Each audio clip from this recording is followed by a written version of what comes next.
that was a little space marine behind you. Is that a salamander or something? This is all Warhammer books. That's all this is. Oh, you got to talk shelf. to Kyle about that. I mean, Yeah. are you playing Warhammer 40K, the new game, the Darktide top-down RTS?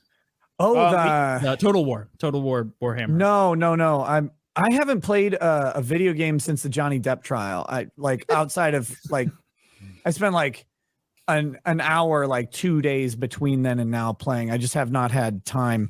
I liked Total War 1 and 2. I never bought 3 because they didn't come out with the stupid crazy special editions that they had for 1 and 2.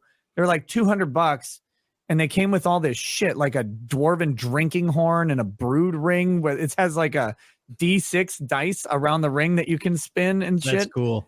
But they didn't do that for number 3, so I never got around to buying it. And since I haven't played it, I haven't bought it. But I did pre-order Rogue Trader, which was made by the guys who did Pathfinder Kingmaker, and it's a top-down RPG, like party-based RPG, like a D&D game, but it's under the Rogue Trader rules. And that looks really fucking cool.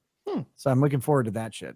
Yeah, I've gotten super into 40K in maybe the last couple of years, but I'm a big fan of Darktide. I liked Vermintide before it. I'm not happy with the current state of Darktide. I'll go back to it when they improve it some. But we've been talking about playing some RTS, and that Warhammer is really good. Total War is great. Yeah. Mm-hmm. Yeah. I've played a ton of that. The second one, I don't know, 1,000. I game a lot, so like when I say a ton, I mean 1,000 hours or more. Oh shit. And but I like that game, and I love the 40K stuff. I'm excited to see Henry Cavill take that on. I'm going to trust Amazon not to do a good job and maybe just let him do his thing. It's going to be cool to see because The Last of Us is killing it right now. Woody doesn't like it because he felt like it was too slow.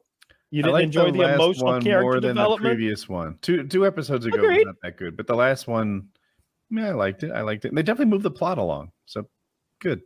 Yeah, I like that they only spent 2 episodes in the city, and moved on. But yeah, I'm hoping that Amazon is able to one up HBO and do 40K justice, or at least do some small part of 40K justice.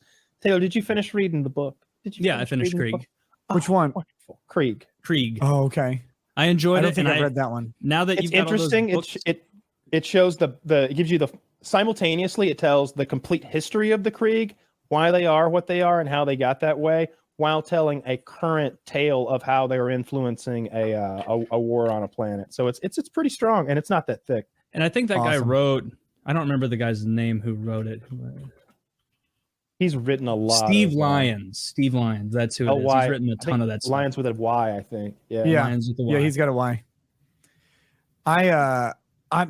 The big hope I have for the Amazon series is, I believe the rumor mill is that they're doing Eisenhorn. Which I don't know that. Oh, dude, that's where I started my 40K journey, like actually getting into it. It was damn near 10 years ago, I guess. I was working, and I would just walk to Barnes and Noble on my lunch breaks through the Skyways in Minneapolis. And I just went to the sci-fi section, picked up the book with the hardest looking motherfucker on the cover. And it's Gregor Eisenhorn, and he's an Inquisitor. And it's a 3-part book series written by Dan Abnett. And there's now, so then there's a spin-off series of Gideon Ravenor, who was like his apprentice. And then there's another series that follows. So now their total series of Eisenhorn is 12 books. And they're all just bangers. Abnett's a really intense writer. He writes, he wrote a lot of the good, one of the good runs of Iron Man. He wrote. Okay. And he's great. I got introduced to it through YouTube initially. I had never heard of the universe before. If I had, I didn't understand what I was seeing. Yeah. And I was then and still am really drawn to the broader timeline, the complete timeline, like the prehistory. 30K is more interesting to me than 40K. And what I'm always but what's happening right now?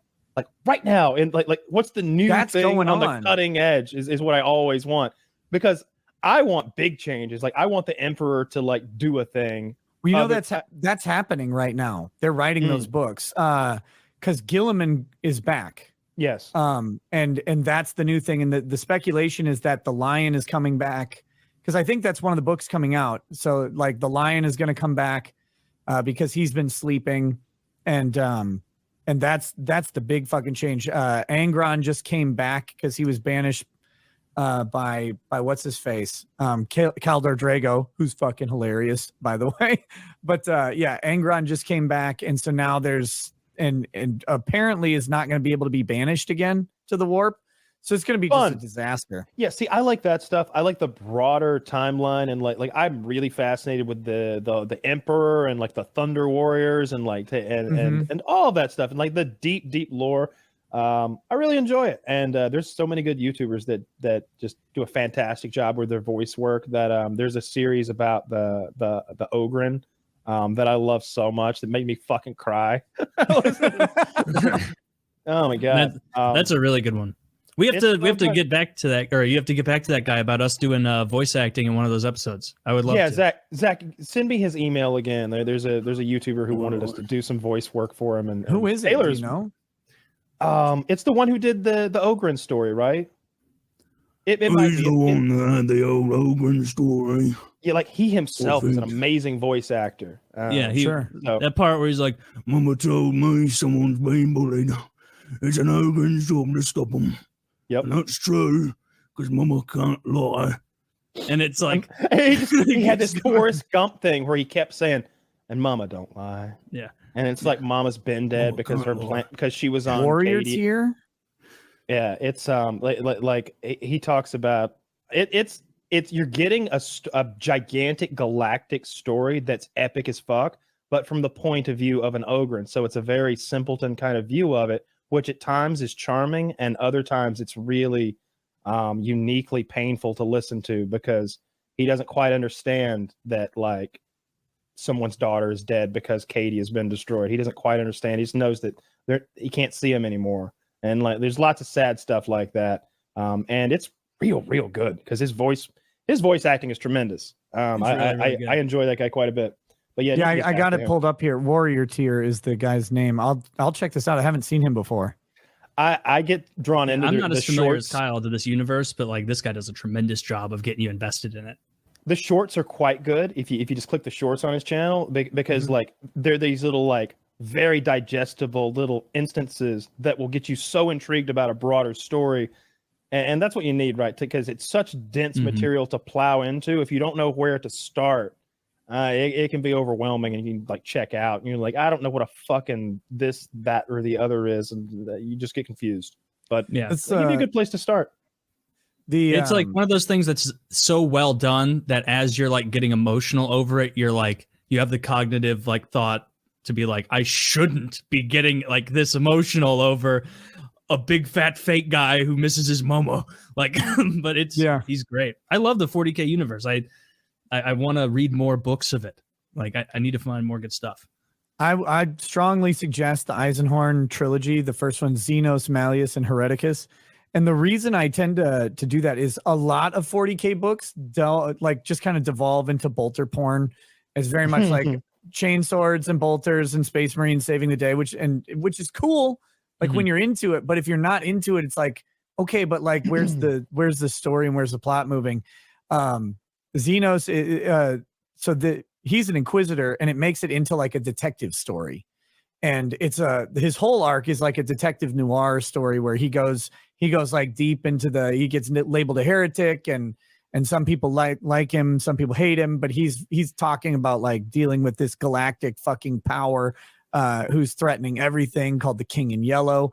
And I won't reveal who it is, but the end of the most recent book that mentioned who the King in Yellow probably is, it's like one of the biggest fucking reveals that they've ever had. It's like, it can't be this. This cannot be the answer, because this throws everything into question. So that's going to be awesome. But yeah, the Eisenhorn books are really good. Abnett's great writer, and it brings in enough like, well, here's some Space Marines, here's some Eldar, here's some of this, here's some of that, like sprinkled throughout the story, where you're not being overwhelmed by this is just Space Marines versus orcs.